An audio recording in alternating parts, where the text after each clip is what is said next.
In this video, we're going to show you how to make DIY wire looms, and all you need are some zip ties. It's super easy. Let's get to it.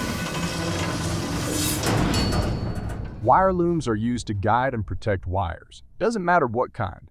In the case of spark plug wires, they're used so the wires don't rub against hot surfaces like the exhaust manifold, which could melt them.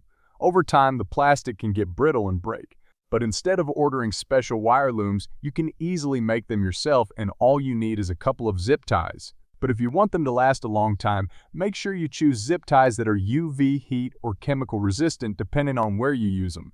You need one for every wire you're planning on putting in the wire loom, and you can of course choose whatever color you like. The first step is to take all the wires you want to bundle together and put one zip tie loosely around all of them. Make sure you don't tighten it all the way yet. Then you want to take another zip tie and put it in between two wires so that it's all the way around the zip tie, bundling the wires together. Once again, don't tighten it all the way yet. You want to leave some wiggle room. And as you can see, you have the first zip tie all the way around the four wires, and the second zip tie in between two wires and going all the way around the first zip tie. Now you're going to repeat that process for each wire until they all are separated from each other. Every wire now sits in its own slot and is held in place with the other wires. With the wire loom still very loose, slide it in place wherever you want it to be and tighten it some more. Don't tighten it all the way.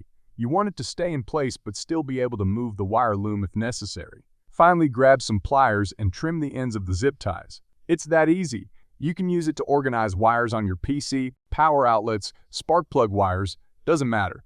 And all you need is as many zip ties as you want to have guides for your wires. 4 zip ties for 4 wires, 2 zip ties for 2 wires. That's all there is to it. Now you know how to make DIY wire looms. Thanks for watching. More videos are on the way, so be sure to like, comment, and share this video. It really helps us out a lot. Our content wouldn't be possible without the amazing support of our patrons and YouTube channel members, whose crew you can join via the links in the description to see our schedule, vote on future videos, get behind-the-scenes sneak peeks, and much more. This is Classic Car Maintenance, and we'll see you on the next one.